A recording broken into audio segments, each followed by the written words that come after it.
Hello friends, very good morning. Welcome to LTX classes. NCERT class 8 Polity chapter 5 Judiciary లో మనం ఉన్నాం. So judiciary యొక్క importance ఏంటి, judiciary యొక్క ఫంక్షన్స్ ఏంటి, మనం జుడిషియరీ ఎందుకు మనకు అవసరం అనే అంశాలు ఇక్కడ మనం తెలుసుకోబోతున్నాం. సో ఇక్కడ ఏం రాశారు చూడండి.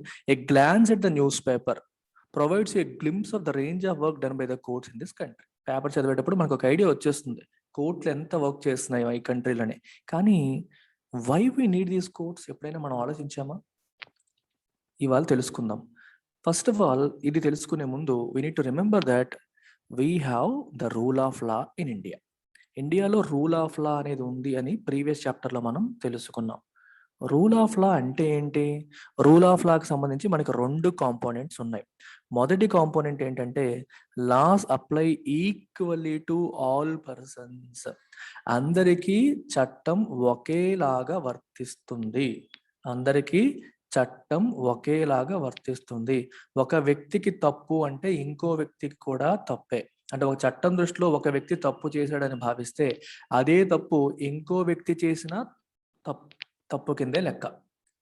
రైట్? ఒకరికి తప్పు అని చెప్పి ఇంకొకరికి తప్పు కాదనడానికి కుదరదు. రెండవది ఏంటి? Certain set of fixed procedures need to be followed when a law is violated. Law violate చేసినప్పుడు ఫిక్స్డ్ ప్రొసీజర్స్ అనేవి ఫాలో అవ్వాలి. మీకు ఒక చిన్న ఎగ్జాంపుల్ చెప్తాను. There is a school. ఒక స్కూల్ ఉంది. స్కూల్లో ఒక ఎగ్జాంపుల్ తీసుకొని మనం ఆలోచిద్దాం. స్కూల్లో లేటుగా రావడం, క్లాస్కి లేటుగా రావడం అనే అంశం గురించి మనం మాట్లాడదాం. ఒక అబ్బాయి హెడ్ మాస్టర్ గారు అబ్బాయి, ఆ స్కూల్లోనే చదువుతున్నాడు. ఇంకొక అబ్బాయి కామన్ మ్యాన్ ఆ ఊర్లో ఉన్న ఒక అగ్రికల్చర్ లేబర్ యొక్క అబ్బాయి. సో ఈ అబ్బాయి లేటుగా వచ్చాడు, ఈ అబ్బాయి లేటుగా వచ్చాడు. తినేమో హెచ్ఎంస్ సన్. ఇప్పుడు కెన్ వి సే దట్ ఇతను చేసిందేమో తప్పు, ఇతను చేసిందేమో తప్పు కాదు అని అనొచ్చా? అనకూడదు. ఎందుకంటే we should treat both of them equally. లేట్గా రావడం అనేది తప్పైతే అది హెచ్ఎం సన్ చేసిన తప్పే, కామన్ మ్యాన్ సన్ చేసిన తప్పే. That means laws apply equally to all persons. School example ద్వారా చెప్తున్నాను. సెకండ్ పాయింట్ చూడండి. Certain set of fixed procedures need to be followed when a law is violated. ఇక్కడ ఇంకో విషయం చూడండి. ఇద్దరిది తప్పే. హెచ్ఎం గారు అబ్బాయి చేసింది తప్పే అని చెప్పాము. అలాగే కామన్ మ్యాన్, సీఎం అంటే కామన్ మ్యాన్ గారు అబ్బాయి చేసింది కూడా తప్పనే చెప్తున్నాం. ఇప్పుడు ఇద్దరిది తప్పని చెప్పినప్పటికీ పనిష్మెంట్ ఏ రకంగా విధిస్తారు? హెచ్ఎం సన్కేమో ఒక 5 రూపీస్ ఫైన్ కట్టేసి వెళ్ళిపో అని చెప్పి పంపించేసి, ఇతనికేమో 5 రూపీస్ ఫైన్ ప్లస్ 5 గుంజీలు, తెలుగులో రాస్తున్నాను, 5 గుంజీలు తీయమని చెప్పారు అనుకోండి. ఇక్కడ ఏం జరుగుతుంది మనకి? ఆర్బిట్రరీనెస్ అంటే అర్థం ఏంటి? నచ్చినట్టుగా బిహేవ్ చేయడం. అంటే ఒక ప్రొసీజరు రూలు లేకుండా మనకి అనిపించినట్టుగా బిహేవ్ చేయడం అనేది కనిపిస్తుంది. And rule of law says there should not be any arbitrariness and there has to be a set of certain fixed procedures. అంటే మనం ప్రొసీజర్ క్లియర్గా మెన్షన్ చేయాలి, స్కూల్లో రాయాలి. ఓకే, పిల్లలు లేటుగా వస్తే 5 గుంజీలు తీయాలి, 5 రూపాయల ఫైన్ కట్టాలి అని ప్రొసీజర్ మెన్షన్ చేశారనుకోండి, ఆ ప్రొసీజర్ అనేది ఎవరికైనా ఒకే రకంగా అప్లై చేయాలి. That is the essence of rule of law. I hope you have understood. అర్థమైందా? మొదటిది ఏంటంటే చట్టం ముందు అందరూ సమానులే. రెండవది వైలేషన్ ఆఫ్ లా జరిగినప్పుడు ఫిక్స్డ్ ప్రొసీజర్ ఫాలో అవ్వాలి. ఇది second thing in case of violation of law. మొదటి థింగ్. అండ్ ఫస్ట్ థింగ్ ఏంటి? లా ఈక్వల్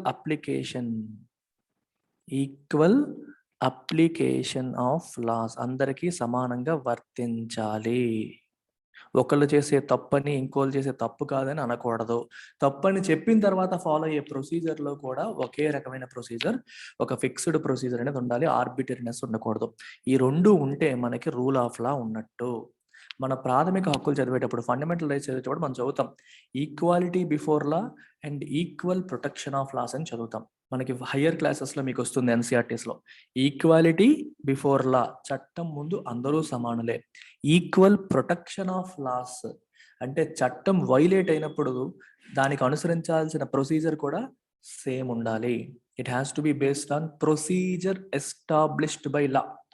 చట్టపరంగా ఎస్టాబ్లిష్ చేసిన ప్రొసీజర్ ప్రకారం వెళ్ళాలి, మనిషికి మారకూడదు అనేది ఎసెన్స్ ఆఫ్ రూల్ ఆఫ్ లా. అయితే మరి రూల్ ఆఫ్ లా మనం రాసుకున్నాం, రూల్ ఆఫ్ లా గురించి మాట్లాడుతున్నాం. మరి రూల్ ఆఫ్ లాని ప్రొటెక్ట్ చేసేది ఎవరు? ఇది జరిగేలా చేయాల్సింది ఎవరు? ఆ రెస్పాన్సిబిలిటీ ఎవరు తీసుకుంటారు? చూడండి, to enforce this rule of law we have a judicial system that consists of the mechanism of courts that a citizen can approach when a law is violated. ఒక చట్టం ఉల్లంఘించబడినప్పుడు ఒక సిటిజన్ అప్రోచ్ అవ్వగలిగే ఒక mechanism of కోర్ట్సే judiciary. చట్టం ఉల్లంఘించబడింది, okay, then justice కోసం ఎక్కడికి వెళ్తాడు తను? ప్రభుత్వమే చట్టాన్ని ఉల్లంఘించింది అనుకోండి, ప్రభుత్వమే చట్ట ప్రకారం నడుచుకోలేదు అనుకోండి, ఎక్కడికి వెళ్ళాలి? తనకు ఒక రెమెడీ ఉండాలి కదా. ఆ రెమెడీ ప్రొవైడ్ చేసే సిస్టమే మనకి కోర్ట్స్ అన్నమాట. ఈ ఈ వైలేషన్ ఆఫ్ లా అనేది ప్రభుత్వం వల్ల కావచ్చు, పక్కన పర్సన్ వల్ల కావచ్చు, ఎవరి వల్ల అయినా కావచ్చు అనమాట.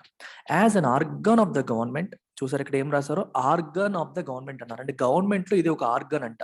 మరి ఇంకెన్ని ఆర్గన్స్ ఉన్నాయి గవర్నమెంట్ లో? గవర్నమెంట్ లో 3 ఆర్గన్స్ ఉంటాయి. ఏంటది?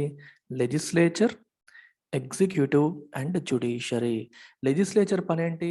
లా మేకింగ్. ఎగ్జిక్యూటివ్ పని ఏంటి? Implementation of loss. జ్యుడిషియరీ పని ఏంటి? ఈ చాప్టర్ లో మనం తెలుసుకోబోతున్నాం. ఫస్ట్ థింగ్ ఇక్కడ చదువుకున్నాం already, enforcement of rule of లా అని చెప్పి ఒక ఫంక్షన్ కింద మనం చెప్పొచ్చు. ఇంకా మిగిలిన ఫంక్షన్స్ ఈ చాప్టర్ లో చదువుతాం.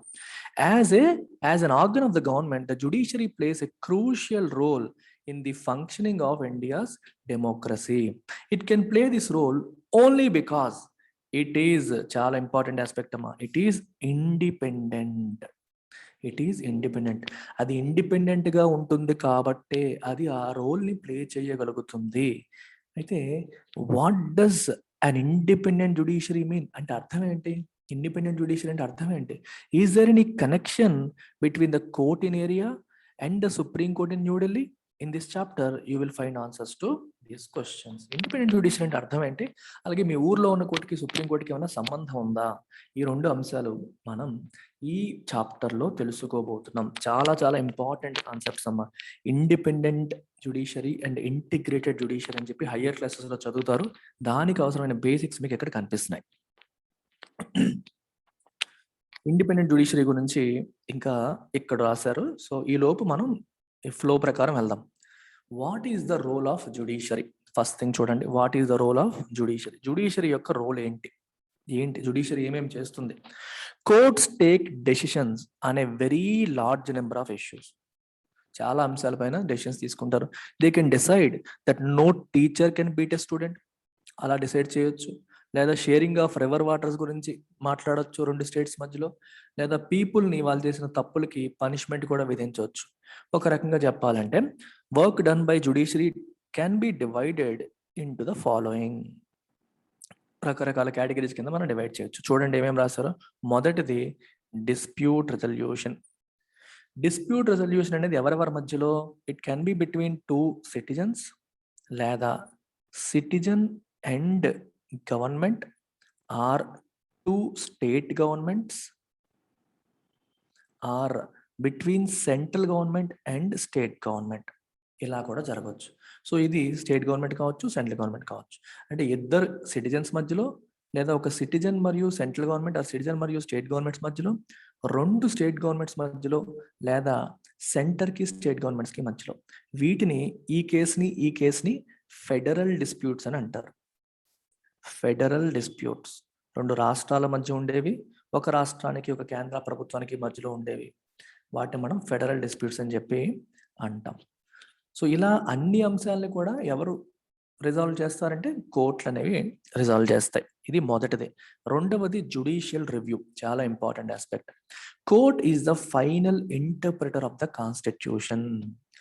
The judiciary also has the power to strike down particular laws passed by the parliament if it believes that these are a violation of the basic structure of the constitution. This is called judicial review. ఇప్పుడు మనం దాకా మాట్లాడుకునేటప్పుడు legislature యొక్క role ఏంటంటే లా making అని చెప్పి అన్నాం.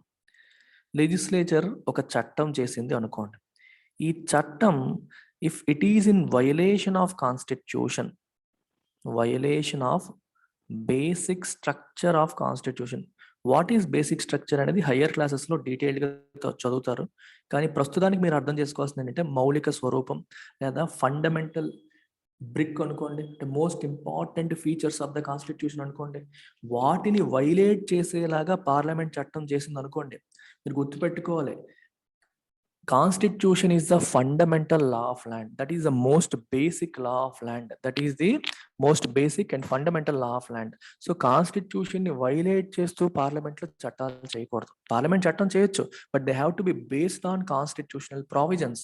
కానీ constitution ని వైలేట్ చేస్తూ పార్లమెంట్ చట్టం చేసింది అనుకోండి, మరి ఆ చట్టం కాన్స్టిట్యూషన్ యొక్క స్పిరిట్ ని పోగొట్టినట్టే కదా. అలాంటి సందర్భంలో judiciary can play an important role by striking down.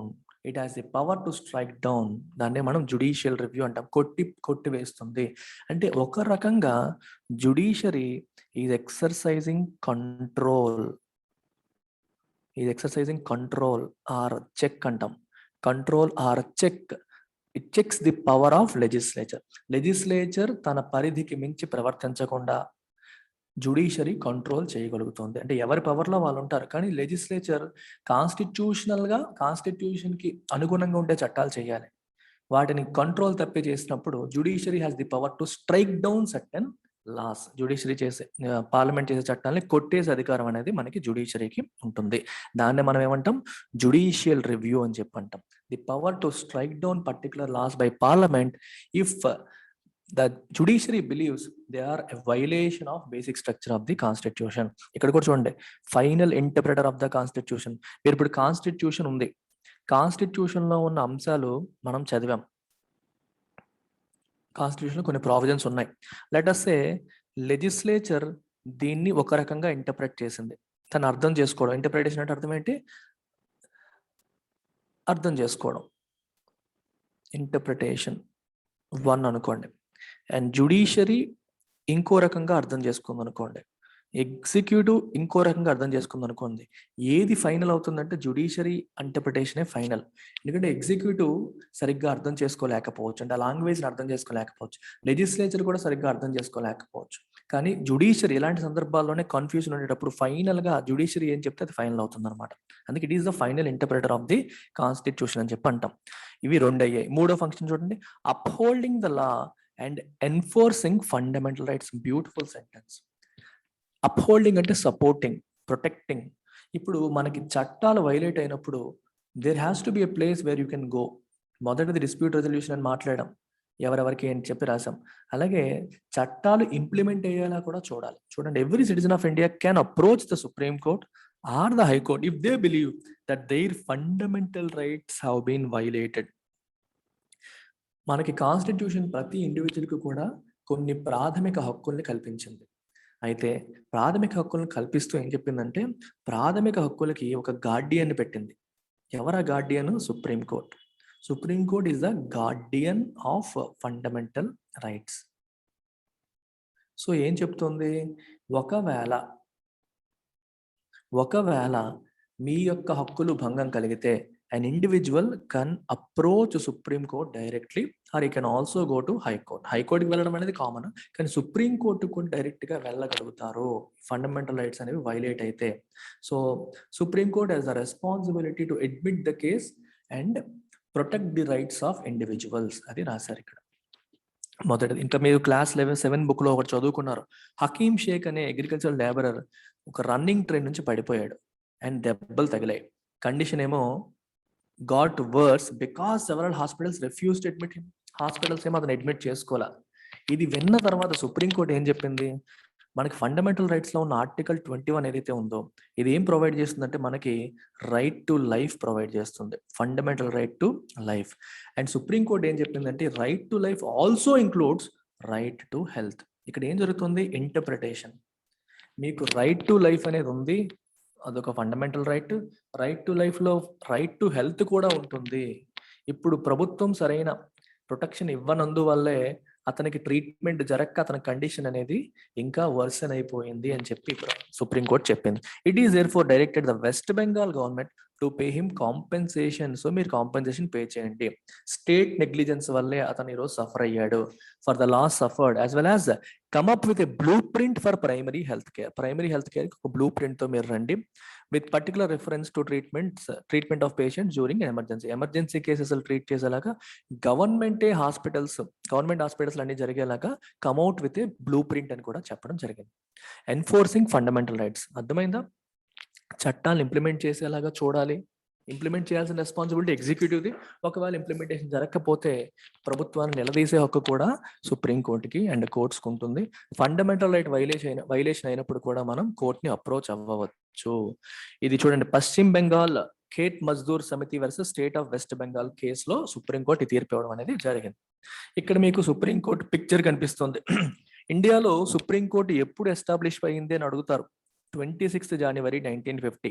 అంటే మనకి ఏ రోజైతే ఇండియా రిపబ్లిక్ అయ్యిందో, అంటే ఏ రోజైతే constitution came into force, constitution ఏ రోజైతే ఫోర్స్ లోకి వచ్చిందో, అప్లై అవ్వడం మొదలయ్యిందో 26 జనవరి 1950, ఆ రోజు నుంచి ఇండియన్ రిపబ్లిక్ అంట మొదలు పెట్టాం.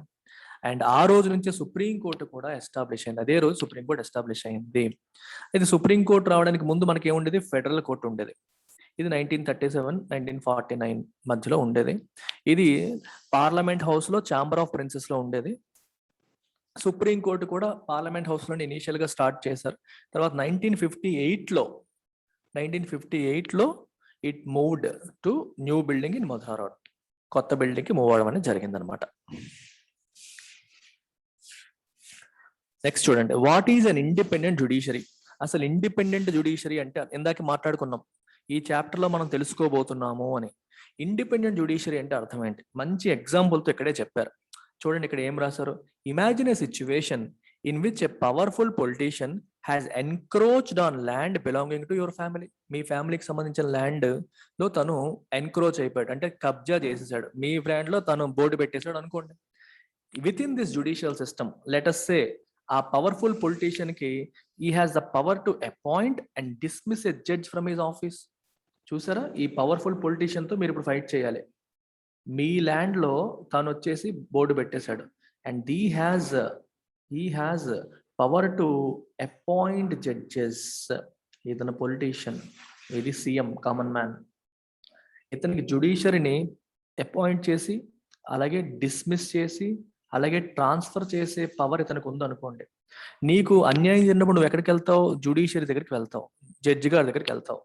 ఆ జడ్జిని అపాయింట్ చేసే అధికారం, డిస్మిస్ చేసే అధికారం, ట్రాన్స్ఫర్ చేసే అధికారం కూడా పొలిటీషియన్ చేతిలో ఉందనుకోండి. అప్పుడు ఏమవుతుంది? Can he function independently? Judge independent గా ఫంక్షన్ చేయగలుగుతారా?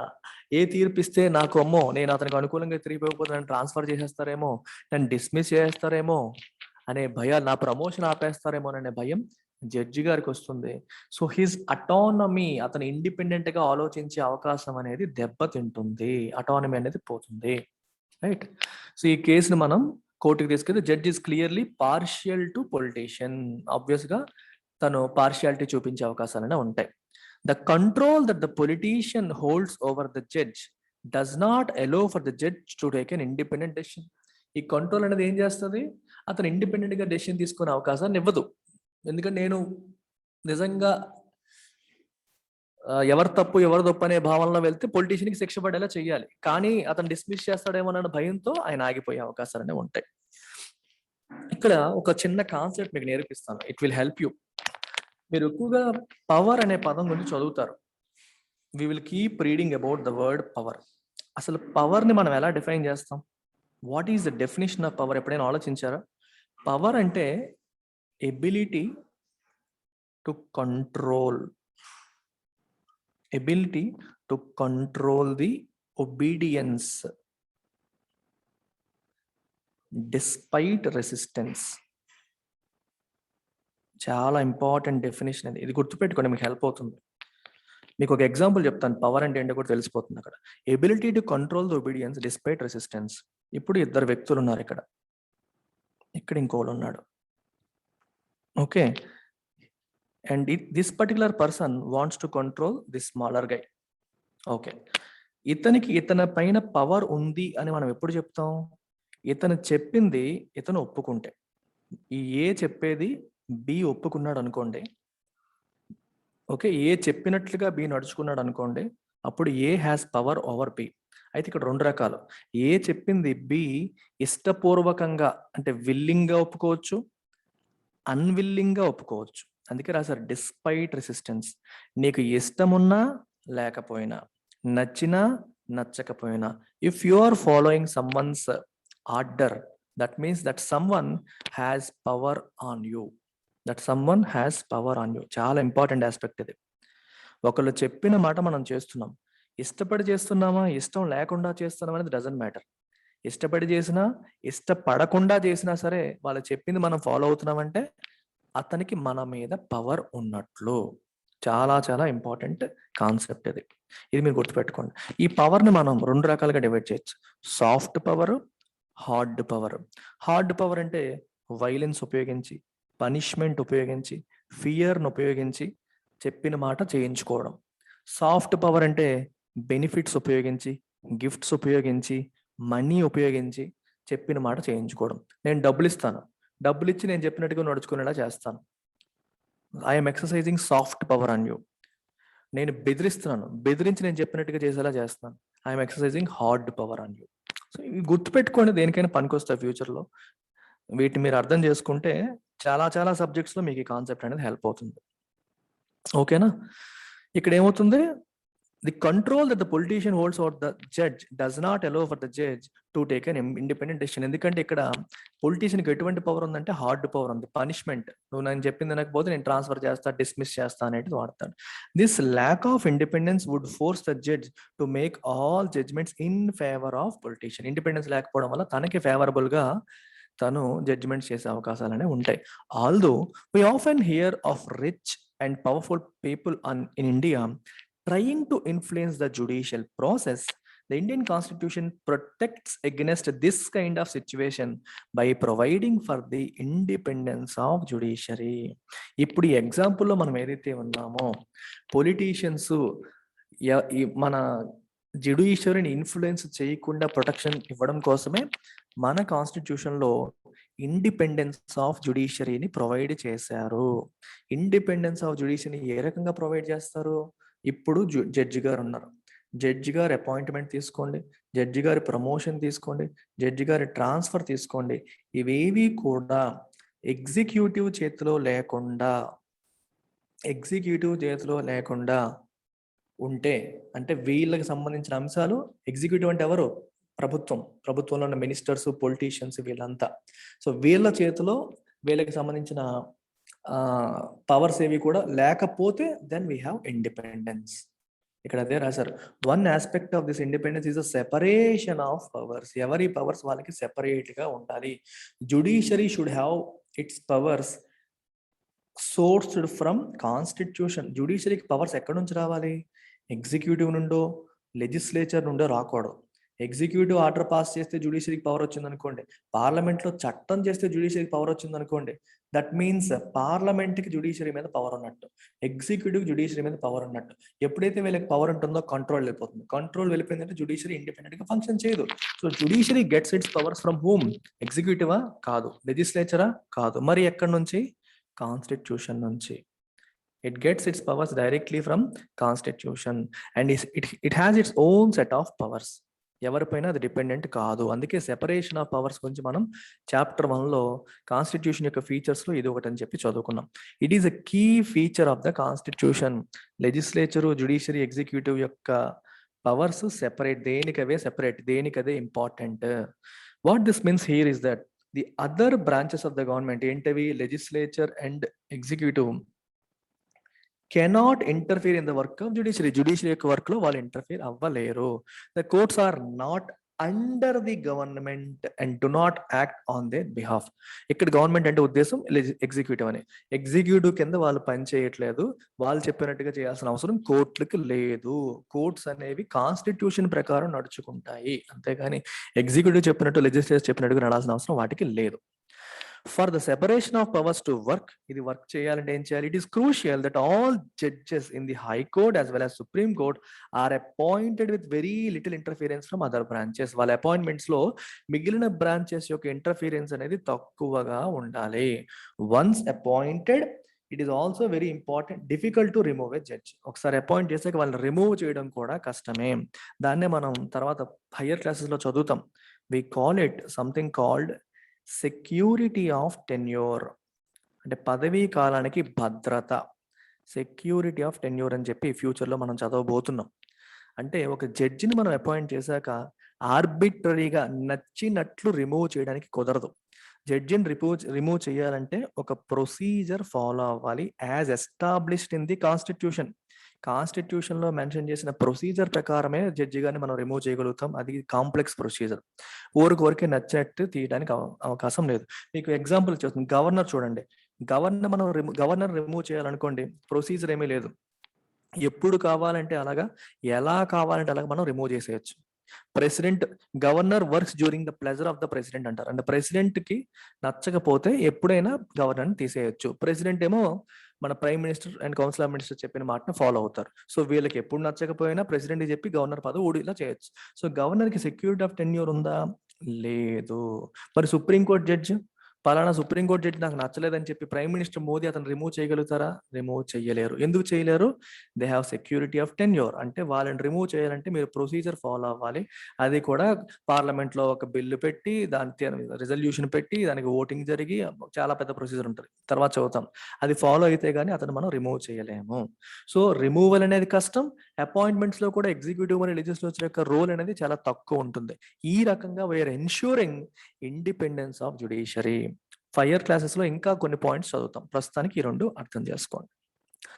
It is the independence of the judiciary that allows the courts to play a central role in ensuring that there is no misuse of power by the legislature and the executive. ఒకవైపు legislature, ఇంకోవైపు executive, వాళ్ళకున్న పవర్ని misuse చెయ్యకుండా ఎవరు ఆపుతారు? Who stops? Judiciary. Executive ఏ రకంగా misuse చేస్తుంది? ఒక ఎగ్జాంపుల్ తీసుకోండి. ఎగ్జిక్యూటివ్ అంటే గవర్నమెంట్. ఇప్పుడు గవర్నమెంట్ వచ్చేసి ప్రజలు ఎవరు కూడా లెటెస్ట్ ఏమంటారు, మహారాష్ట్రలో అడుగు పెట్టకూడదు అని చెప్పి రూల్ తీసుకొచ్చింది అనుకోండి. సెంట్రల్ గవర్నమెంట్ ఏమో మహారాష్ట్రలో ఎవ్వరూ అడుగు పెట్టకూడదు అంటే, ఏ కారణాలు లేకుండా, సహేతుకమైన కారణాలు లేకుండా అడుగు పెట్టడానికి వీలు కాదని చెప్పి చెప్పారనుకోండి. సో లేదా మహారాష్ట్ర నుంచి బయటికి వెళ్ళకూడదని చెప్పింది అనుకోండి. ఇప్పుడు ఏమవుతుంది? It is restricting the freedom of movement. మనం ఎక్కడికన్నా వెళ్ళే హక్కు మనకు ఉంది. అది ఫండమెంటల్ రైట్. గవర్నమెంట్ ఇలాంటి రూల్ తీసుకురావచ్చా? తీసుకురాకూడదు. అప్పుడు మనం ఎక్కడికి వెళ్ళొచ్చు? జ్యుడిషియరీకి వెళ్ళొచ్చు. సో జ్యుడిషియరీ మీరు తీసుకొచ్చిన రూల్ ఫండమెంటల్ రైట్ వైలేట్ చేస్తుంది, సో నేను కొట్టేస్తాను అని చెప్పి కొట్టేస్తుంది. సో ఎగ్జిక్యూటివ్ యొక్క పవర్ని, మిస్యూజ్ ఆఫ్ అథారిటీని జ్యుడిషియరీ ఏం చేసింది? కంట్రోల్ చేసింది. అలాగే లా, పార్లమెంట్ కూడా రకరకాల చట్టాలు తీసుకురావచ్చు. ప్రతి శుక్రవారం అందరూ తెల్ల దుస్తులే వేసుకోవాలని చెప్పి చట్టం తీసుకొచ్చారు అనుకోండి. ఆ చట్టం నీ ఫ్రీడమ్ దెబ్బతీస్తుంది, నువ్వు కొట్టేయచ్చు దాన్ని. నీ లిబర్టీని, నీ ఫ్రీడమ్ని దెబ్బతీస్తుంది. సో దాన్ని కొట్టేసే అధికారం జ్యుడిషియరీకి వస్తుంది అనమాట. అంటే అది లెజిస్లేచర్ కావచ్చు, ఎగ్జిక్యూటివ్ కావచ్చు, తీసుకునే అనాలోచిత నిర్ణయాలు, if they are unconstitutional, judiciary can strike them down. That is the beauty. It also plays a crucial role in protecting the fundamental rights of citizens. Already మాట్లాడాం. Because anyone can approach the courts if they believe that their rights have been violated. హక్కులు భంగం కలిగాయి అనుకుంటే ఎవరైనా సరే కోర్ట్స్ని approach అవ్వచ్చు. అయితే మన దేశంలో ఉన్న కోర్టుల యొక్క స్ట్రక్చర్ ఏంటి? మన దేశంలో 3 లెవెల్స్ ఆఫ్ కోర్ట్స్ ఉన్నాయి, రైట్? లోవర్ లెవెల్లో చాలా కోర్ట్స్ ఉన్నాయి అండ్ ఎపెక్స్ లెవెల్లో ఒకటే ఉంది. ఎపెక్స్ లెవెల్లో మనకి సుప్రీం కోర్ట్ ఉంది. లోవర్ లెవెల్లో దెర్ ఆర్ మెనీ కోర్ట్స్. మధ్యలో హై కోర్ట్స్ ఉన్నాయి. ఓకే, ఇక్కడ అదే రాశారు. సో దీస్ ఆర్, చూడండి, the courts that most people interact with are what are called subordinate or district courts. మనందరం ఎక్కువగా ఇంటరాక్ట్ అయ్యేది సబార్డినేట్ కోర్ట్స్ లేదా డిస్ట్రిక్ట్ కోర్ట్స్. కొన్ని చోట్ల వీటిని ఇవి డిస్ట్రిక్ట్ లెవెల్ లేదా తహసీల్ లెవెల్లో ఉంటాయి, ఆర్ ఇన్ టౌన్స్ లో ఉంటాయి. ఇవి రకరకాల కేసెస్ ని వింటాయి. Each state is divided into districts that are presided over by a district judge.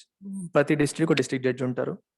అలాగే each state has a high court, ప్రతి స్టేట్ కి ఒక హైకోర్ట్ ఉంది, which is the highest court of that state, ఆ స్టేట్ లో highest court.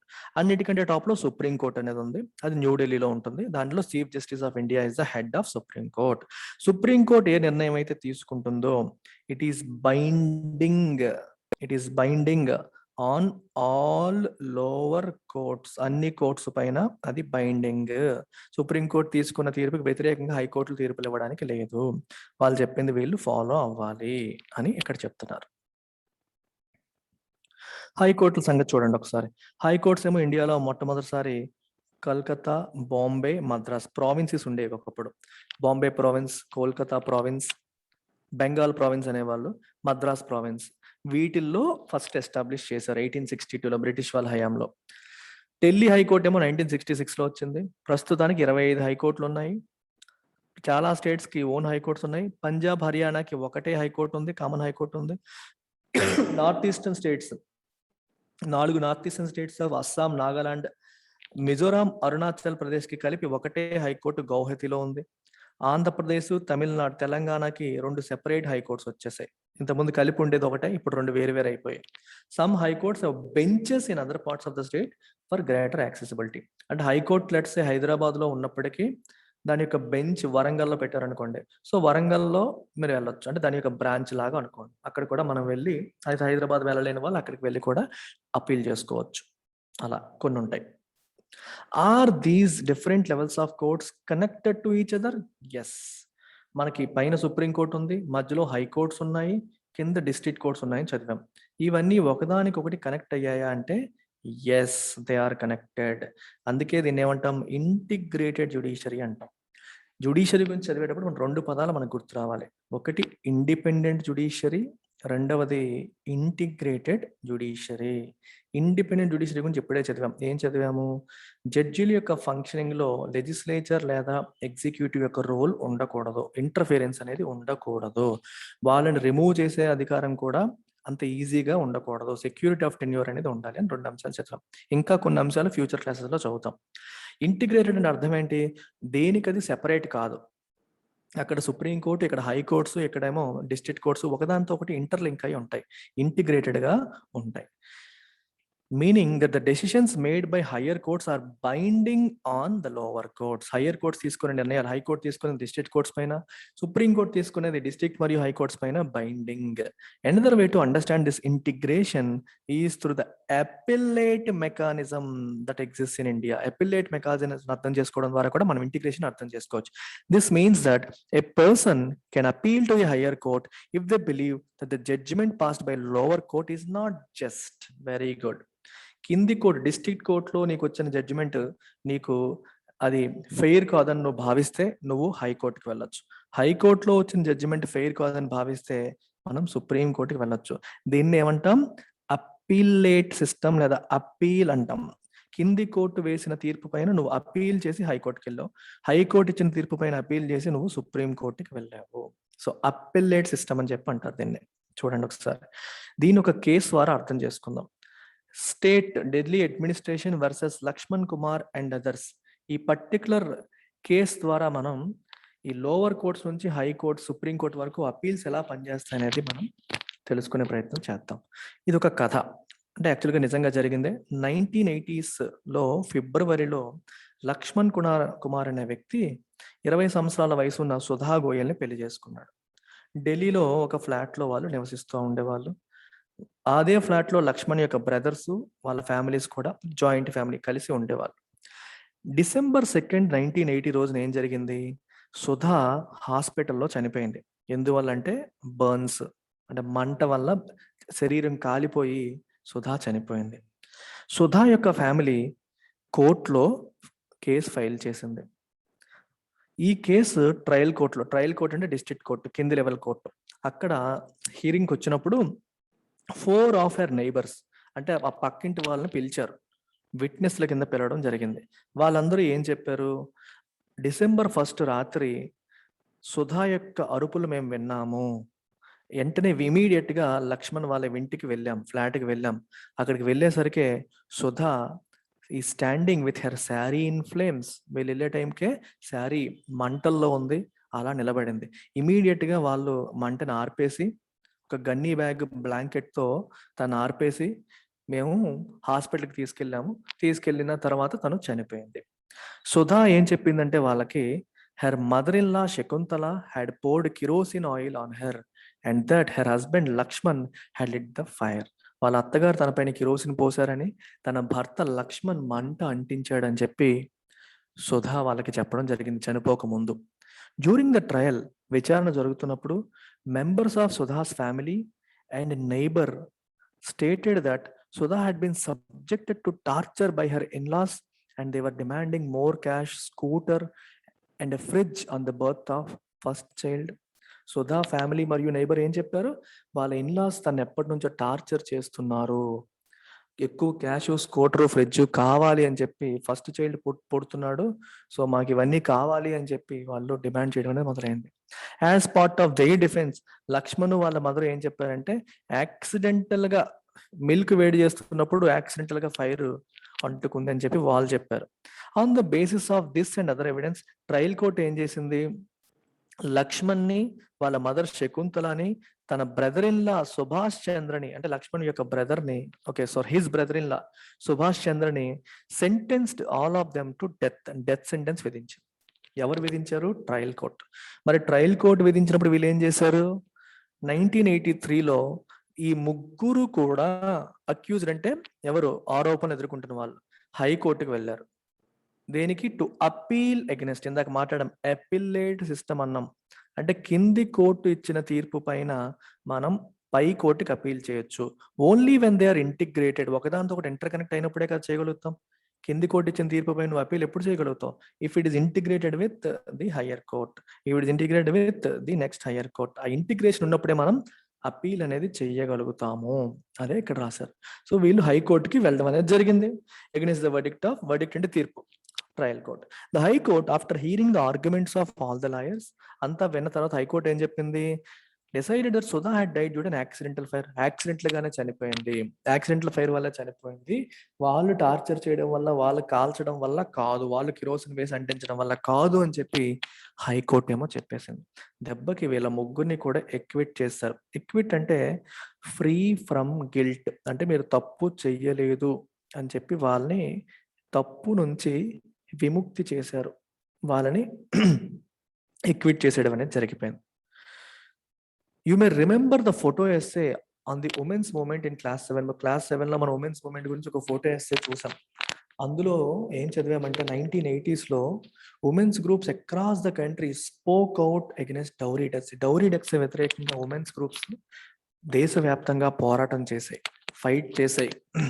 కోర్టులు కూడా fail అవుతున్నాయి, ఇలాంటి తప్పుడు మనుషుల్ని శిక్ష పడేలా కోర్టులు చేయలేకపోతున్నాయి, న్యాయం కల్పించలేకపోతున్నాయి అని చెప్పి వాళ్ళు ఫైట్ చేశారు. ఈ అబౌవ్ హైకోర్టు జడ్జిమెంట్ రాగానే ఇది అక్కడ ఉన్న మన ఇండియాలో ఉమెన్ ని బాగా డీప్ గా ట్రబుల్ చేసింది. కోర్టులే కాపాడపోతే ఎవరు కాపాడతారని చెప్పి వాళ్ళు ఇమీడియట్ గా డెమాన్స్ట్రేషన్స్ హోల్డ్ చేశారు. సెపరేట్ అపీల్ ని వాళ్ళు ఫైల్ చేశారు. They filed separate appeal against the High Court decision in the Supreme Court through the Indian Federation of Women Lawyers. Indian Federation of Women Lawyers ద్వారా వీళ్ళంతా ఏం చేశారమ్మా, supreme కోర్టులో appeal చేశారు. చూడండి, ట్రయల్ కోర్ట్ నుంచి ఏమో హైకోర్టుకి వచ్చింది, ఇప్పుడు హైకోర్టు నుంచి సుప్రీం కోర్టుకి ఈ కేసు అనేది రావడం జరిగింది. సో హైకోర్టు దగ్గర ఆగిపోలేదు, because they have an option to appeal, they went to supreme court. So supreme కోర్టులో వాళ్ళు అపీల్ చేయడం అనేది జరిగింది. 1985లో ఏం జరిగింది మనకి, supreme court heard this appeal against the acquittal of Lakshman. చూడండి, మొదటిది ఏంటంటే వాళ్ళకి సెంటెన్స్ చేశారు, ఏమని, వాళ్ళు అక్యూజ్డ్ అని, వాళ్ళని తప్పు చేశారని చెప్పి ఉరిశిక్ష వేశారు. దానికి వ్యతిరేకంగా అపీల్ చేస్తూ హైకోర్టుకి వెళ్ళారు. హైకోర్టు వాళ్ళని ఎక్విట్ చేసింది, అంటే వీళ్ళు తప్పు చేయలేదని చెప్పి విముక్తులు చేసేసింది, విడిచిపెట్టేసింది. దానికి వ్యతిరేకంగా అపీల్ చేస్తూ సుప్రీం కోర్టుకి వెళ్ళడం అనేది జరిగింది. So Supreme Court heard the arguments of the lawyers and reached a decision that was different from that of the High Court. High Court చెప్పిన దానికి వేరే డెసిషన్ తీసుకుంది. ఏమని? It found that Lakshman and his mother guilty. వాళ్ళు నిజంగానే తప్పు చేశారని చెప్పి కనుక్కుంది. But acquitted the brother in law, Subhash ని విడిచిపెట్టేసింది, తన పైన ఎనఫ్ ఎవిడెన్స్ అనేది లేదు కాబట్టి. సో వాళ్ళిద్దరిని కూడా ప్రిజన్ ఫర్ లైఫ్, జీవితకాల శిక్ష విధించడం అనేది జరిగింది. ఇద్దరికి కూడా జీవిత ఖైదు విధించడం అనేది జరిగింది. ఈ సబార్డినేట్ కోర్ట్స్ ని చూడండి, చాలా కామన్ గా ఒక్కొక్క ఏరియా ఒక్కొక్క పేరుతో పిలుస్తారు. ట్రయల్ కోర్ట్స్ అంటాం, court of the district judge అంటారు, అడిషనల్ సెషన్స్ జడ్జ్ అంటారు, చీఫ్ జ్యుడిషియల్ మ్యాజిస్ట్రేట్ అంటారు, మెట్రోపాలిటన్ మ్యాజిస్ట్రేట్, సివిల్, ఇలా రకరకాల పేర్లతో దాన్ని పిలుస్తూ ఉంటారు సబార్డినేట్ కోర్ట్స్ ని. What are different branches of the legal system? ఇందాక మనం ఏం అర్థం చేసుకున్నాం, ఇక్కడి వరకు ఏం అర్థం చేసుకున్నాం మనం? ఇంటిగ్రేటెడ్ జ్యుడిషియరీ అనే కాన్సెప్ట్ని అర్థం చేసుకుందాం. ఇంటిగ్రేటెడ్ జ్యుడిషియరీ అంటే ఒకదానితో ఒకటి లింక్ అయి ఉంటాయి. దానికి 2 పాయింట్స్ చెప్పారు. మొదటి పాయింట్ ఏంటంటే హయ్యర్ కోర్ట్ తీసుకునే నిర్ణయాలు are binding on lower courts. అలాగే కింది కోర్ట్ ఇచ్చిన తీర్పు పైన నువ్వు హయ్యర్ కోర్టుకి by way of appeal you can go to higher court on the decisions taken by lower courts. So ఈ 2 ఫీచర్స్ కూడా మనకి ఏం చెప్తున్నాయి? ఇంటిగ్రేటెడ్ నేచర్ ఆఫ్ జ్యుడిషియరీ గురించి చెప్తున్నాయి. ఓకేనా? That's it. What are different branches of legal system? Legal system నుండి different branches అనేవి ఇక్కడ మనం చూద్దాం. ఇందాక చదివిన case, the above case of dowry death falls with in which segment? Crime against society. It's a criminal case అంటాం, crime అని చెప్పి అంటాం. And it is a violation of criminal law. అది మీకు అడుగుతారు, క్రిమినల్ లా వైలేషనా లేకపోతే సివిల్ లా వైలేషన్ అంటే క్రిమినల్ లా వైలేషన్ కింద వస్తుంది. In addition to criminal law the legal system also deals with civil law. Criminal లాతో పాటు సివిల్ లా కూడా ఉంటుంది. మనం లాస్ట్ క్లాస్లో చదివాం, డొమెస్టిక్ వైలెన్స్కి సంబంధించిన కేసు 2006లో దానికి సంబంధించి సివిల్ లా తీసుకొచ్చారు. సివిల్ లా కంటే ముందు it was only use to be under criminal law. Criminal లాకి సివిల్ లాకి డిఫరెన్స్ ఏంటో మీరు ఒక్కసారి చూసేయండి. చాలా ఇంపార్టెంట్ బేసిక్స్ అమ్మా ఇవి, చాలా మందికి తెలియదు, అది మీరు తెలుసుకోవాల్సిన అవసరం ఉంది. క్రిమినల్ లాకి సివిల్ లాకి డిఫరెన్స్ ఏంటి? ఫస్ట్ థింగ్ చూడండి, criminal law deals with conduct or acts that the law defines as offences. అంటే చట్టం దేన్నైతే అఫెన్స్ అని అంటుందో, క్రైమ్ అని అంటుందో, నేరము అని అంటుందో ఆ అంశాలని సంబంధించిన కేసులు క్రిమినల్ లా డీల్ చేస్తుందండి. ఎవరైనా సరే చట్టం నేరం అని చెప్పిన పనులు చేస్తే అది క్రిమినల్ లా. ఎగ్జాంపుల్, దొంగతనం అనేది నేరం, ఉమెన్ని హరాస్ చేయడం అనేది, డౌరీ కోసం హరాస్ చేయడం అనేది నేరం, మర్డర్ చేయడం అనేది నేరం, రేప్ చేయడం అనేది నేరం. ఇలా ఎవరైనా చేస్తే it comes under criminal law. Criminal law చేసినప్పుడు ఏం చేస్తారు? It usually begins with the lodging of an FIR. So criminal లాలో మోస్ట్ ఇంపార్టెంట్ ఆస్పెక్ట్ ఏంటమ్మా? ఎఫ్ఐఆర్. అంటే పోలీస్ స్టేషన్కి వెళ్ళి ఎఫ్ఐఆర్ అనేది లాడ్జ్ చేయాలి. ఎఫ్ఐఆర్ ఎవరు ఫైల్ చేస్తారు? పోలీస్. అంటే మనం చెప్పగానే ఫస్ట్ ఇన్ఫర్మేషన్ రిపోర్ట్ అనమాట. వాళ్ళు చేసి పోలీసులు ఇమీడియట్గా దాన్ని ఇన్వెస్టిగేట్ చేయాలి. ఆ తర్వాత కోర్టులో కేసు ఫైల్ చేస్తారు. So FIR plus police investigation, తర్వాత ఫైలింగ్ ఆఫ్ కేస్. ఇది క్రిమినల్ లా ప్రొసీజర్. ఒకవేళ ఇఫ్ ఫౌండ్ గిల్టీ, కోర్టులో కేసు ఫైల్ చేసిన తర్వాత తప్పు చేశాడన్న విషయం కోర్టులో నిరూపితమైతే అక్యూజ్డ్, ఆరోపణలు ఎదుర్కొంటున్న వ్యక్తిని జైలుకి పంపించవచ్చు, కెన్ ఆల్సో బి ఫైన్ కూడా వేయచ్చు. అంటే ఇక్కడ 3 ఆస్పెక్ట్ ఏంటి? Punishment. So criminal law entails punishment if he is found guilty. 3 aspects. మొదటిది, చట్టం దేని అఫెన్స్ గా చెప్తుందో అది చేస్తే అది క్రిమినల్ లా అవుతుంది. థెఫ్ట్, ఇలాంటి కొన్ని రాసారు, ఇంకా చాలా ఉంటాయి. And criminal Lalo FIR file చేయాలి, పోలీస్ ఇనీషియల్ ఇన్వెస్టిగేషన్ చేయాలి, తర్వాత పోలీసులే కోర్టులో కేసు ఫైల్ చేస్తారు. 3వది వచ్చేసి అక్యూజ్డ్, ఒకవేళ కోర్టులో తీర్పులు అయిన తర్వాత అతను జైలుకి కానీ పంపించవచ్చు, ఫైన్ ఇవ్వచ్చు. అండ్ దీన్నే మనం పనిష్మెంట్ అంటాం. సో పనిష్మెంట్ అనేది ఖచ్చితంగా ఉంటుంది తప్పు జరిగితే. మరి when it comes to civil law దేని గురించి మాట్లాడుతుంది? Deals with any harm or injury to rights. మన హక్కులు ఏమన్నా ఉల్లంఘన జరిగినా, మనకేమైనా నష్టం జరిగినా, అలాంటి విషయాల్లో సివిల్ లా అనేది వస్తుంది. ఫర్ ఎగ్జాంపుల్, ల్యాండ్కి సంబంధించిన ఇష్యూస్ కావచ్చు, ఏదైనా వస్తువు కొనేటప్పుడు నాకు ఒకటి చెప్పారు ఇంకోటి ఇచ్చారనే అంశాలు కావచ్చు, టెనెంట్ రెంట్ లాంటి ఇష్యూస్ కావచ్చు, మొగుడు పిల్లల మధ్యలో డివోర్స్ కేసులు కావచ్చు, ఇవన్నీ సివిల్ లా కిందకి వస్తాయి. సివిల్ లా విషయంలో యూ కెన్ డైరెక్ట్లీ కోర్టులో మీరు పిటిషన్ ఫైల్ చేసేయచ్చు. ఎవరు? ఎఫెక్టెడ్ పార్టీ, ఎవరైతే సఫర్ అయ్యారో వాళ్ళు మాత్రమే కోర్టులో కేసు ఫైల్ చేయొచ్చు. రెంట్ విషయంలో అయితే ల్యాండ్ లార్డ్ చేయొచ్చు, టెనెంట్ కూడా ఫైల్ చేయొచ్చు. ఇక్కడ మీకు ఎఫ్ఐఆర్ అవసరమా? అవసరం లేదు. ఎఫ్ఐఆర్ అవసరం లేదు. క్రిమినల్ లా అవసరం అవుతుంది, ఇక్కడ అవసరం లేదు. కోర్టు అనేది స్పెసిఫిక్ రిలీఫ్ ఇస్తుంది. ఇక్కడ చూడండి, కేర్ఫుల్గా చూడండి. కోర్టు ఇక్కడ ఇచ్చేదాన్ని ఏమంటాం? రిలీఫ్ అంటాం, పనిష్మెంట్ అని అనం. పనిష్మెంట్ అని ఒకరి వల్ల ఇంకో నష్టం జరిగింది అనుకోండి, ఎవరి వల్ల నష్టం జరిగిందో నువ్వు కాంపెన్సేషన్ పే చేయని చెప్పి చెప్పొచ్చు. నష్టం జరిగిన వాడికి రిలీఫ్ ఇస్తారు. అలాగే కోర్టు ఇక్కడ ఏం డిక్లేర్ చేస్తుందంటే whether someone is liable or not, అంటే నువ్వు డబ్బులు పే చేయాలా చేయకూడదా ఇలాంటి అంశాలు చెప్తుంది. ఇక్కడికి వచ్చేసరికి whether someone is guilty or not, తప్పు చేశాడా లేదా. ఇక్కడ లయబుల్ ఆర్ నాట్, ఇక్కడేమో గిల్టీ ఆర్ నాట్, తప్పు చేసాడా, తప్పు చేస్తే పనిష్మెంట్. ఎస్ హీఈస్ లయబుల్, నువ్వు పే చేయాల్సిన అవసరం నీకు ఉంది, నువ్వు పే చేయని చెప్పి చెప్తారు. For instance in a case between landlord and tenant, court can order the flat to be vacated and pending rent to be paid. ల్యాండ్ లార్డ్కి అనుకూలంగా మనం చెప్పి టెనెంట్కి నువ్వు వెకేట్ చేసి మిగిలిన రెంట్ పే చేయని చెప్పే అవకాశాలు ఉంటాయి. ఇలాంటివి సివిల్ లాస్లో మనం జరుగుతాయి. సో క్రిమినల్, సివిల్ 2 రకాలు మనకి ఉంటాయి. అందుకే different branches of legal system. ఇక్కడ రాశారు చూడండి, description of violation. A group of girls are persistently harassed by group of boys while walking to schools. Harassment జరుగుతుంది, ఇది క్రిమినలా లేకపోతే సివిలా?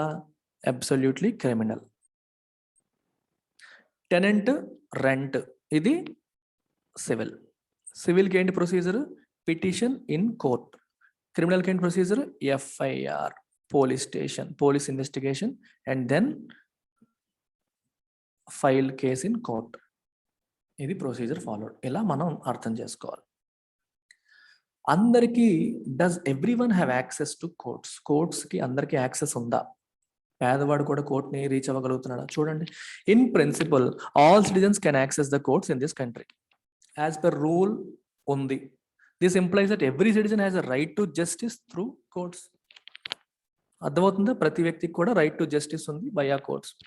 As you read earlier, the courts play a very significant role in protecting our fundamental rights.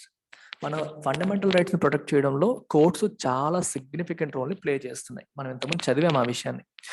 ఒక citizen if he believes that the rights are being violated, వాళ్ళ rights violate అవుతుంటే they can always approach court for justice to be done. They can always approach the court. అయితే courts అందరికీ అవైలబుల్గా ఉన్నప్పటికీ రియాలిటీలో మనకి access to courts అనేది has always been difficult for a vast majority of poor in India.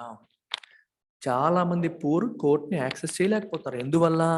Legal procedures involve a lot of money, paper work ఉంటుంది, చాలా time కూడా పట్టేస్తుంది. పూర్ పర్సన్, డైలీ వేజ్ మీద ఆధారపడే పూర్ పర్సన్ కోర్టుకి వెళ్ళి justice తెచ్చుకోవడం అనేది ఈ seems remote. It is a distant task. It is not easy for them. First అతను చదవలేడు, తనకి ప్రొసీజర్లు అర్థం కావు, మనీ పెట్టలేడు, అంత టైం అక్కడ స్పెండ్ చేయలేడు. ఇది పరిస్థితి. ఇన్ రెస్పాన్స్ టు దిస్, ఇలాంటి పరిస్థితులు ఉన్నాయనే జస్టిస్ అందరికీ రీచ్ అవ్వాలనే సుప్రీంకోర్టు ఎర్లీ 90s ఏం చేసింది? ఒక కొత్త మెకానిజం తీసుకొచ్చింది. దాన్నే మనం పబ్లిక్ ఇంట్రెస్ట్ లిటిగేషన్ లేదా పిల్ అని చెప్పి అంటాం. ఇది ఎందుకంటే to increase access to justice. Justice అనేది పుస్తకాల్లో ఉంటే సరిపోదు, నిజంగానే ప్రజలకి అది అందాలి. అందుకోసం పిల్ మెకానిజం తీసుకొచ్చింది. పిల్ మెకానిజం వల్ల ఏమవుతుందంటే any individual or organisation can file pill in High Court or Supreme Court on behalf of those whose rights were being violated. నేనున్నాను, నాకేమో ఇల్లిటరేట్, నా దగ్గరేమో మనీ లేదు, పూర్ పర్సన్నే, నేనేమో డైలీ వేజెస్ మీద ఆధారపడుతున్నాను, నాకు అన్యాయం జరిగింది, నాకు కోర్టులో కేసు ఫైల్ చేయడం రాదు, నాకు చదవడం రాదు, నా దగ్గర డబ్బులు లేవు. నా తరపున ఒక ఆర్గనైజేషన్ కూడా నా తరపున on behalf of me they can file A public interest litigation. అర్థమైందా? నా తరపున వాళ్ళు కేసు ఫైల్ చేయొచ్చు. అంటే నేను ఎఫెక్టెడ్ పార్టీ కాకపోయినా సరే నా తరపున వాళ్ళు ఫైల్ చేయొచ్చు. అది కాన్సెప్ట్. ఈ లీగల్ ప్రాసెస్ కూడా గ్రేట్లీ సింప్లిఫైడ్. ఒక మామూలు లెటర్, టెలిగ్రామ్, సుప్రీంకోర్టుకి హైకోర్టుకి మీరు ఒక చిన్న లెటర్ మరియు టెలిగ్రామ్లో రాసి పనిచేసినా సరే దాన్ని పబ్లిక్ ఇంట్రెస్ట్ లిటిగేషన్ కింద కన్సిడర్ చేస్తారు. ఎర్లీ ఇయర్స్లో PIL was use to secure justice on large number of issues such as rescuing bonded labourers, అలాగే securing the release of prisoners in Bihar. Term complete అయిపోయినా సరే జైల్లో మగ్గుతున్నారు వాళ్ళు, అలాంటి వాళ్ళని రిలీజ్ చేయడంలో ఇలాంటి రకరకాల అంశాల్లో పబ్లిక్ ఇంట్రెస్ట్ లిటిగేషన్ అనేది ఒక పవర్ఫుల్ వెపన్. కొంచెం చూడండి, ఇప్పుడు ప్రిజనర్స్ ఏమో జైల్లో మగ్గుతున్నారు, వాళ్ళ టైం అయిపోయింది కానీ ఉంచుతున్నారు, వాళ్ళ తరపున ఎవరు కేసు వేస్తారు? ఎవరు వేయలేరు. ఒక ఆర్గనైజేషన్, హ్యూమన్ రైట్స్ ఆర్గనైజేషన్ వాళ్ళ తరపున పబ్లిక్ ఇంట్రెస్ట్ లిటిగేషన్ ఫైల్ చేసి వాళ్ళు రిలీజ్ చేయడానికి చేయొచ్చు. ఇలా చేశారు. మీకు విషయం తెలుసా? మిడ్ డే మీల్ స్కీమ్, ఈరోజు మనం మాట్లాడుతున్న మిడ్ డే మీల్ స్కీమ్ అనేది ఒక పబ్లిక్ ఇంట్రెస్ట్ లిటిగేషన్ వల్లే వచ్చిందనే విషయం మీకు తెలుసా? చూడండి, కింద రాశారు. 2001లో ఫస్ట్ ఫోటో 1, 2001లో రాజస్థాన్ మరియు ఒరిస్సాలో కరువు వచ్చింది. సో చాలా మందికి షార్టేజ్ ఆఫ్ ఫుడ్, వాళ్ళకి ఫుడ్ లేని పరిస్థితి వచ్చేసింది. Mean while government godowns were full of grain. Godowns చూడండి, గవర్నమెంట్ గోడౌన్స్ ఏమో ఫుల్ గ్రెయిన్ ఉంది అంటే ఉన్నాయి, కానీ పంట పండలేదు అంటే ఇంతకు ముందు వాళ్ళు గ్యాదర్ చేసి ఉన్నాయి. అండ్ ఇవన్నీ కూడా ఎలకలు తినేస్తా ఉన్నాయి. In this situation of hunger amidst plenty అంటే అర్థం ఏంటి? ఒకవైపు ఏమో హంగర్ ఉంది, ఒకవైపు ఏమో ప్లెంటీ ఆఫ్ గ్రెయిన్స్ ఉన్నాయి. ఇదేంటి, రెండు సింక్ అవ్వట్లేదు. ఒకవైపు ప్రజల దగ్గర ఏమో చాలా ఆకలి, ప్రజలకేమో ఆకలి, ఇటువైపు గవర్నమెంట్ దగ్గర ఏమో కావాల్సినంత ఫుడ్ ఉంది. అందుకనే people's union of civil liberties అనే వాళ్ళు PUCL అని బిల్ ఫైల్ చేశారు సుప్రీంకోర్టులో. వీళ్ళు ఏం చెప్పారంటే ఫండమెంటల్ రైట్ టు లైఫ్ ఏదైతే ఉందో it includes right to food అని చెప్పారు. రైట్ టు లైఫ్, ఇంతకుముందు right to life, right to health అని చదివాం. ఇక్కడ రైట్ టు లైఫ్ లో రైట్ టు ఫుడ్ కూడా ఉంది. సో ప్రజలకి ఫుడ్ అందించాల్సిన బాధ్యత గవర్నమెంట్ అని చెప్పి వీళ్ళు మాట్లాడటం జరిగింది. స్టేట్ ఏమంటుందంటే మా దగ్గర ఎనఫ్ ఫండ్స్ లేవని చెప్పి స్టేట్ అంటుంది. ఇది తప్పు, ఎందుకంటే గోడౌన్స్ లో ఇన్ని గ్రెయిన్స్ ఉన్నాయి కదా, మీరు చెప్పింది అబద్ధం అని చెప్పి వీళ్ళు చెప్తున్నారు. సో సుప్రీంకోర్టు ఫైనల్గా ఏం రూల్ చేసిందంటే state governments had a duty to provide food for all. అందరికీ ఫుడ్ అందించే బాధ్యత స్టేట్ గవర్నమెంట్దే, ప్రభుత్వానిదే. స్టేట్ అంటే ప్రభుత్వం అని ఇక్కడ అందరిది అని అర్థం. అందుకని ఫైనల్గా ఏం చెప్పింది, directed the government to provide more employment, provide more food at cheaper prices through ration shops, అలాగే మిడ్ డే మీల్స్ కూడా మీరు అందించండి పిల్లలకి అని చెప్పారు. 2 ఫుడ్ కమిషనర్స్ ని అపాయింట్ చేసి దీనిపైన మీరు రిపోర్ట్ చేయండి అని కూడా చెప్పడం జరిగింది.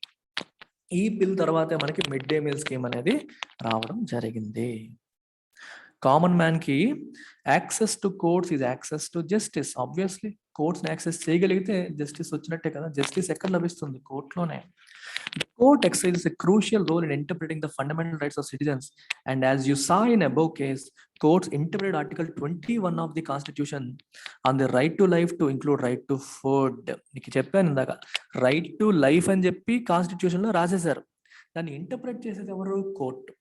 ఇంతకు ముందు కేసులో అది రైట్ టు హెల్త్ కింద ఇంటర్ప్రెట్ చేశారు. ఈ కేసులో రైట్ టు ఫుడ్, ఇది కూడా ఇంపార్టెంట్, ఇది కూడా ఇంపార్టెంట్ అని చెప్పి ఈ రెండు కూడా they are part of right to life అని చెప్పి కోర్ట్స్ డిఫరెంట్ సందర్భాల్లో ఇంటర్ప్రెట్ చేయడం అనేది జరిగింది. therefore ordered the state to take certain steps to provide food for all, including mid-day meal scheme. ఇది కదా. అయితే however there are also court judgments that people believe work against the best interests of common person. కొన్నిసార్లు court judgements అనేవి ప్రజల యొక్క ప్రయోజనాలు దెబ్బతీసేలాగా కూడా ఉంటాయి. For example, activists who work on the issues concerning right to shelter and housing for the people believe that recent judgments on evictions అంటే ఖాళీ చేయించడం. మీకు స్లమ్స్, ముంబై లాంటి ఏరియాల్లో స్లమ్స్ ఉంటాయి, స్లమ్ డ్వెల్లర్స్ ఉంటారు. ఆ స్లమ్ లో ఎప్పటి నుంచో ఉంటున్న వాళ్ళు ఉంటారు. అది అఫీషియల్ గా వాళ్ళకి చెందింది కాదు, కానీ ఎప్పటి నుంచో వాళ్ళు అక్కడే ఉంటున్నారు, అక్కడే బతుకుతున్నారు. వాళ్ళని మీరు కోర్టు ఆర్డర్ ప్రకారం లీగల్ గా చూస్తే తప్పే, వాళ్ళని ఎవిక్షన్ చేయమని చెప్పి కొన్నిసార్లు కోర్టులు జడ్జిమెంట్స్ ఇస్తూ ఉంటాయి. ఈ జడ్జిమెంట్స్ ఇవ్వడం అనేది is a far cry from ఇంతకు ముందు సుప్రీంకోర్టు జడ్జిమెంట్స్ తో మీరు కంపేర్ చేస్తే ఇది తప్పు అని చెప్పి కొంతమంది అంటున్నారు. While recent judgments tend to view the slum dweller as an encroacher. వాళ్ళు ఎలా చూస్తున్నారు, ఇది వాళ్ళ భూమి కాదు, కానీ వేరే వాళ్ళ ప్లేస్ లో వీళ్ళు వచ్చేసి వీళ్ళు గుడిసెలు పెట్టేసి బతికేస్తున్నారని చెప్పి రీసెంట్ జడ్జిమెంట్స్ చెప్తుంటే 1985 లో వచ్చిన ఎర్లియర్ జడ్జిమెంట్స్ అనేవి ఏం చెప్పాయంటే వాళ్ళ లైవ్లీహుడ్స్ ని ప్రొటెక్ట్ చేయడానికి ప్రయత్నం చేశాయి. అప్పుడు వాళ్ళు మంచి జడ్జిమెంట్స్ వచ్చాయి, కానీ ఇప్పుడు ఇలా ఉంది. ఆ 1985 వచ్చిన జడ్జిమెంట్ గురించి ఇక్కడ రాశారు చూడండి, బ్యూటిఫుల్ జడ్జిమెంట్ అది. ఏంటిది? Olga Tellis versus Bombay Municipal Corporation. ఈ పర్టికులర్ జడ్జిమెంట్ ఏం చెప్పిందంటే right to livelihood as part of right to life. చాలా ఇంపార్టెంట్. రైట్ టు లైఫ్ అనేది మనకి ఆర్టికల్ 21 లో చెప్తారు. రైట్ టు లైఫ్ లో రైట్ టు లైవ్లీహుడ్ కూడా ఉంటుంది. లైవ్లీహుడ్ అంటే జీవనాధారం. జీవనాధారం లేకుండా నాకు జీవితం ఎలా ఉంటుంది, లైఫ్ ఎలా ఉంటుంది అనేది క్వశ్చన్ ఇక్కడ. The following excerpts from the judgment point the ways in which judge link the issue of right to life to that of livelihood. Livelihood ని, లైఫ్ ని ఎలా లింక్ చేశారు అనేది కింద మనం చూద్దాం. The sweep of the right to life conferred by Article 21 is wide and far reaching. Right to life అనేది the most widely interpreted article అని చెప్పంటాం. Right to life article 21. లైఫ్ అనే పదాన్ని ఎలా డిఫైన్ చేస్తాం? ఏ అంశాలు లైఫ్ లోకి వస్తాయి చూడండి. మంచి air, right to clean air, part of right to life. Right to water, right to sanitation, right to health, right to food, right to livelihood, ఇలా మనం ఎన్నో యాడ్ చేయొచ్చు. సుప్రీంకోర్టులో రకరకాల సందర్భాల్లో they kept adding more and more things as part of right to life అన్నమాట. అందుకే it is a wide and far reaching article. Life అంటే అర్థం ఏంటి? It is not just animal exist, ఏదో బతికేస్తున్నామని కాదు, యానిమల్ లాగా బతికేస్తున్నామని కాదు. It does not merely means that life cannot be extinguished. అంటే రైట్ టు లైఫ్ అంటే మనం చంపకూడదు అన్న ఒక్క అంశం కాదు. Right to live with dignity కూడా, మర్యాదపూర్వకంగా బతకడం కూడా రైట్ టు లైఫ్ కింద వస్తుంది. చూడండి ఇక్కడ ఏం రాశారు, మన అంటే execution, imposition of death sentence గురించి మాత్రమే రాసింది కాదది. ఇక్కడ ఈ సెంటెన్స్ మీరు కేర్ఫుల్ గా చదవాలి. మనకి ఒక విషయాన్ని రాస్తారు, డెత్ సెంటెన్స్ ఏదైతే ఉందో ఇది procedure established by law. Only by following procedure established by law you can impose and execute death sentence అని చెప్పి రాస్తారు. ఆ ఒక్క సందర్భంలో అంటే ప్రొసీజర్ ఫాలో అయ్యి మాత్రమే మనం డెత్ సెంటెన్స్ వేయాలి తప్పితే అదర్వైజ్ వేయకూడదు. ఎందుకంటే we have right to life అని చెప్పి అంటాం. అంటే రైట్ టు లైఫ్ అనేది ఓన్లీ ప్రాణానికి సంబంధించిన అంశమే కాదు, ఇంకా ఏమున్నాయి? And equally important facet of right is the right to livelihood. బతకడమే కాదు, బతకడానికి అవసరమైన జీవనాధారం ఉండడం కూడా రైట్ టు లైఫ్ కిందకే వస్తుంది. ఎందుకంటే no person can live without the means of living. జీవనాధారం లేకుండా ఎలా బతికేస్తారు? లైవ్లీహుడ్ లేకుండా ఎలా బతికేస్తారు? నేను రోడ్డు మీద పానీపూరి అమ్ముతూ బతుకుతున్నాను, అది నా లైవ్లీహుడ్. ఈ రోజు నువ్వు రోడ్డు మీద అమ్మకూడదని నువ్వు తీస్తావనుకో, you are taking away my livelihood. నా లైవ్లీహుడ్ తీసేస్తావు అంటే నువ్వు నా లైఫ్ని కూడా తీసేసుకుంటున్నట్టే లెక్క అని సుప్రీంకోర్టు చెప్పింది అక్కడ. That the eviction of a person from a pavement or a slum is inevitably lead to deprivation of his means of livelihood. ఆ స్లమ్ లోనో పేమెంట్ లోనో ఉండబట్టే కదా తను బతకగలుగుతున్నాడు. అక్కడ ఉంటూ తను ఏదో పని చేసుకుని బతుకుతున్నాడు. అక్కడ నుంచి తను పంపించేస్తే అతని లైవ్లీహుడ్ పోయినట్టు, దట్ మీన్స్ అతని లైఫ్ కూడా పోయినట్లే. రైట్, అందుకే అంటున్నారు in the present case the facts constituting empirical evidence. Empirical అంటే ఎవిడెన్స్ దట్ ఈస్ అబ్జర్వ్డ్, మనకు కనిపిస్తోంది. Justify the conclusion that the petitioners live in slums. ఈ పిటిషనర్స్ స్లమ్స్ లో ఉంటున్నారని తెలుస్తుంది. అండ్ పేమెంట్స్ ఉంటున్నారు. ఎందుకని? వాళ్ళకి చిన్న చిన్న ఉద్యోగాలు ఉన్నాయి. And for them there is nowhere else to live. వాళ్ళకి ఎక్కడ బతకలేరు, వేరే చోట రెంట్ల కట్టి బతికే పరిస్థితిలో వాళ్ళు లేరు. వాళ్ళు పేమెంట్ స్లమ్ ఎందుకు చూస్ చేసుకున్నారు? చూడండి, they choose a pavement slum in the vicinity of their place of work. పనిచేసే ప్లేస్ లో దగ్గరలో తీసుకున్నారు. ఒకవేళ ఈ పేమెంట్ పోతే it is like they are losing job. నీకు ఉండడానికి ప్లేస్ లేకపోతే అక్కడ ఉండలేవు, ఎక్కడి నుంచి నువ్వు రాలేవు, వాళ్ళకి జాబ్ పోయినట్టే లెక్క. జాబ్ పోతే లైవ్లీహుడ్ పోయినట్టే, లైవ్లీహుడ్ పోతే లైఫ్ పోయినట్టే. సో కన్క్లూజన్ ఏం చెప్పిందంటే చివరికి eviction of petitioners will lead to deprivation of their livelihood and consequently deprivation of their life. Okay, evict చేయడం అని పంపించేయడం అనేది లైవ్లీహుడ్ పోయినట్టు చేస్తుంది. అలాగే అల్టిమేట్లీ వాళ్ళ ప్రాణాలు పోయేటట్టుగా లైఫ్ డిప్రైవేషన్ ఆఫ్ లైఫ్ గా దారి తీస్తుందని చెప్పి సుప్రీంకోర్టు చెప్పడం జరిగింది 1985లో. అనదర్ ఇష్యూ ఏంటంటే మనకి common persons access to justice is inordinately long number of years. Time మొదటి కేసులో ఏం చెప్పాం మనం? Money aspect, paper work aspects మాట్లాడాం. ఇప్పుడు ఏం మాట్లాడుతున్నాం? డిలే. చాలా ఎక్కువ టైం పట్టేస్తుంది. అందుకే justice delayed is justice denied అనే పదం మనం ఎక్కువగా మాట్లాడుతూ ఉంటాం, ఎంత టైం పడుతుందని చెప్పడానికి. వేకెన్సీస్ చూడండి, సుప్రీంకోర్టులో 34 స్ట్రెంత్ ఉంటే 34 మంది ఉన్నారు. హైకోర్టులో ఇంత స్ట్రెంత్ ఉంటే 424 వేకెన్సీలు ఉన్నాయి. డిస్ట్రిక్ట్ కోర్ట్స్ లో ఇంత స్ట్రెంత్ ఉంటే 5,000 పైన వేకెన్సీలనే ఉన్నాయి. అంటే ఫిల్ చేయట్లేదు. ఇది ఒక పెద్ద ప్రాబ్లం అనమాట. ఇక్కడ మీకు డిలేకి ఒక ఎగ్జాంపుల్ చూడండి. ఈ అబోవ్ ఫోటోలో మనకు కనిపిస్తున్న ముస్లిమ్స్ గురించి. Family members of some of 43 Muslims of Hashimpura Meerut killed on 1987, 22 May 1987. ఈ ఫ్యామిలీస్ 31 సంవత్సరాలుగా జస్టిస్ కోసం ఫైట్ చేసే due to long delay in the commencement of the trial. Supreme court in September 2002 transfer the case from state of Uttar Pradesh to Delhi. 19 provincial armed constabulary men faced criminal prosecution for alleged murder and other offences. Okay, వీళ్ళకి ఈ PAC వాళ్ళకి criminal prosecution జరిగింది. So murder offences జరిగాయని చెప్పి వాళ్ళ పైన జరుగుతుంది. 2007కి only 3 prosecution witnesses had been examined. ముగ్గురు విట్నెస్లు మాత్రమే ఎగ్జామిన్ చేశారు. ఫైనల్ గా ఢిల్లీ హైకోర్టు కన్విక్ట్ చేసింది. ఎప్పుడు? 2018లో కన్విక్ట్ చేసింది. 1987 నుంచి తీసుకుంటే మీకు 2018, 31 ఏళ్ళు పట్టింది వాళ్ళకి జస్టిస్ రావడానికి. Justice delayed is justice denied, అందుకే ఆ మాట అంటారు. అయితే in spite of this delay జరుగుతున్నప్పటికీ, లీగల్ ప్రొసీజర్ కాంప్లెక్స్ గా ఉన్నప్పటికీ, ఇవన్నీ ఉన్నప్పటికీ there is no denying that judiciary has played a crucial role in democratic India. Important role అది ప్లే చేసింది. ఎలా ప్లే చేస్తుంది? Serving as a check legislature మరియు ఎగ్జిక్యూటివ్ యొక్క పవర్స్ పైన. చెక్ అంటే control. Judiciary served as a check. అలాగే fundamental rights ని ప్రొటెక్ట్ చేయడంలో కూడా సుప్రీంకోర్టు ఈ మంచి రోల్ ని ప్లే చేశాయి. The members of constituent assembly అంటే మన కాన్స్టిట్యూషన్ రాసిన వాళ్ళు had quite correctly envisioned a system of courts with an independent judiciary as a key feature of our democracy. డెమోక్రసీలో ఇంపార్టెంట్ ఫీచర్ కింద ఇండిపెండెంట్ జుడిషియరీని వాళ్ళు ఎన్విజన్ చేశారు, కరెక్ట్ గా ఎన్విజన్ చేశారు. Independent judiciary is important.